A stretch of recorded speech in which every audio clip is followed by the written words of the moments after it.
জুলাই গণঅভ্যুত্থানের ১৮টি মাস পেরিয়েছে। ১৮ মাস পরে এসে সেই কবর থেকে তোলা হচ্ছে জুলাই অভ্যুত্থানে শহীদ হয়েছেন যাদের পরিচয় শনাক্ত করা যায়নি, তাদেরকে নতুন করে তোলা হচ্ছে। আজকে সিআইডির পক্ষ থেকে সকাল ৯:৩০টার পরে আমরা দেখেছি যে এই সেই জায়গা যেখানে কিনা গণকবর দেয়া হয়েছিল। ১১৪ জনের কথা এখানে বলা হচ্ছে। সেই ১১৪ জন সদস্য এখানে শহীদ শায়িত আছেন, যাদের আমরা কেউ নাম পরিচয় কোনো কিছুই জানি না। অনেক পরিবার ছুটে এসেছিলেন সকালে। তারা তাদের স্বজনদের সেই চিহ্নিত করা কবরটুকু, যেহেতু শেষ মুহূর্তে মৃত্যুর আগ পর্যন্ত একটাবার ছুঁয়ে দেখতে পারেনি তার স্বজনকে, সেটি যেন ১.৫ বছর পরে এসে যেন তার প্রাপ্তিটা বা সেই চিহ্নটুকু যেন ফুটিয়ে তুলতে পারে বা একবার তার কবরটা জিয়ারত করতে পারে, সেটির জন্য আসলে শুধু আকুতি জানাচ্ছিল। ২০২৪ সালের ১৮ই জুলাই থেকে শুরু করে ৫ আগস্ট পর্যন্ত যে সকল মানুষ, যে সকল যোদ্ধারা নিহত হয়েছিলেন, তাদেরকে একে একে করে জুলাই গণ অভ্যুত্থানে শহীদদের গণকবর যেটি রয়েছে, সেই গণকবর থেকে মরদেহ সেখান থেকে উত্তোলন করে ময়নাতদন্ত করা হবে এবং ময়নাতদন্তের পর তাদের ডিএনএ স্যাম্পল সংগ্রহ করে স্বজনদের সঙ্গে মেলানো হবে। এখানে সিআইডির পক্ষ থেকে বলা হচ্ছে, স্বজনদের সাথে এই শহীদদের যে ডিএনএ সেটির শনাক্ত করার পর তাদের সেই কবরে আবার শায়িত করা হবে এবং চিহ্নিত করা হবে সেই তাদের পরিচয়গুলো। এই পুরো প্রক্রিয়ার জন্য গত ২০২৪-এর অক্টোবর মাসে কিন্তু একটি মামলা দায়ের করা হয়েছিল।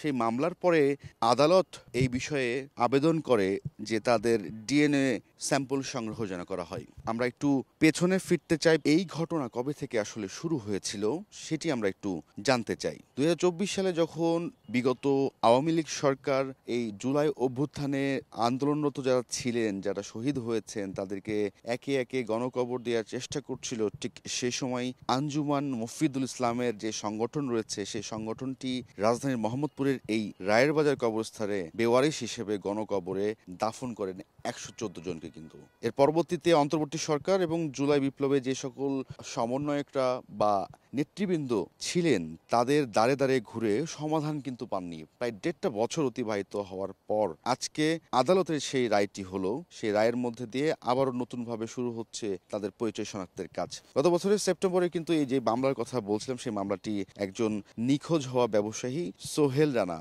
যিনি কিনা আজকে তার মা এসেছিলেন সেখানে, গণমাধ্যমের সঙ্গে কথা বলেছেন, সিআইডি সদস্যরাও তাদের সাথে কথা বলেছেন, তখন সেই মায়ের আকুতি কিন্তু আমরা দেখেছি যে কতটা বেদনাদায়ক। এরপর আদালত কিন্তু গত ৩০ জুলাই দুটি আবেদন মঞ্জুর করে।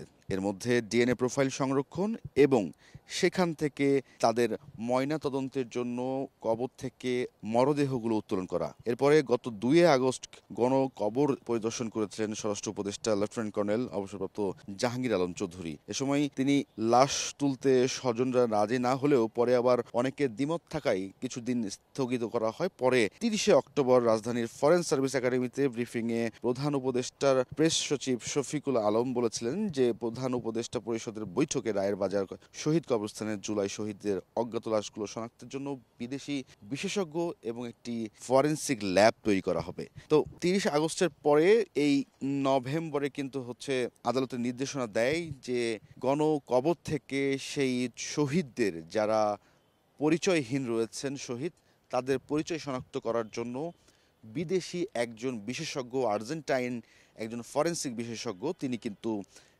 বাংলাদেশে আসেন এবং বেশ কয়েকদিন থেকে সিআইডিকে আসলে এই বিষয়গুলো নিয়ে কর্মশালা এবং বিশেষভাবে আন্তর্জাতিক প্রোটোকল মেনে যেন এই গণকবর থেকে মৃতদেহগুলো উত্তোলন করা হয় সেই বিষয়গুলো নিয়ে প্রশিক্ষণ দেন। এবং আজকে অবশেষে সেই কার্যক্রমটি, এক কথায় ৭ ডিসেম্বর কার্যক্রমটি শুরু হয়। সিআইডিকে নির্দেশনা দেয় আদালত। তারপর থেকে সকাল থেকে আমরা দেখেছি যে এখন পর্যন্ত ২টি মরদেহ উত্তোলন করা হয়েছে।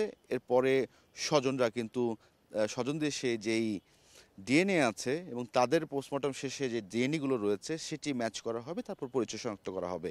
এখানে সিআইডি পক্ষ থেকে বলা হয়েছে যে যাদের নমুনা এখন পর্যন্ত দেয়া হয়নি, অর্থাৎ যারা নিখোঁজ রয়েছে, যাদের পরিবারের সন্তান বা আপনজনেরা সেই জুলাই আন্দোলন থেকে নিখোঁজ রয়েছেন, তাদের নিজ পরিবারের পক্ষ থেকে যেন এসে সিআইডির কাছে নমুনা দেয়া হয়। এরপরেই তারা আসলে এ সকল যে মরদেহগুলো রয়েছে গণকবরে সেগুলো একে একে উত্তোলন করে পরবর্তীতে সেগুলো নমুনা সংগ্রহের মধ্যে দিয়ে পরিচয় শনাক্ত করা হবে।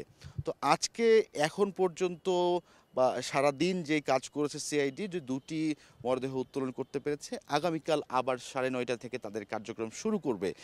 সিআইডি বলছে এটি আসলে দীর্ঘ একটি প্রক্রিয়া, কেননা সিআইডি সাধারণত একটা ডিএনএ সংগ্রহ করে ম্যাচ করতে 1 মাস লেগে যায়। আর এ তো যেই সদস্যরা আছে, অনেক সদস্যের এখানে সংখ্যা আছে, যে কারণে দীর্ঘ একটা সময় লাগবে বলে আসলে সিআইডির পক্ষ থেকে বলা হচ্ছিল। আর যাদের নমুনা এখন পর্যন্ত দেয়া হয়নি স্বজনরা বা পরিবারের পক্ষ থেকে, তাদের আহ্বান জানিয়েছেন যেন সিআইডিতে এসে তাদের নমুনাগুলো দিয়ে যাওয়া হয়। তো এই মোটামুটি ছিল আমার কাছে আজকের এই রায়ের বাজার কবরস্থান থেকে সবশেষ।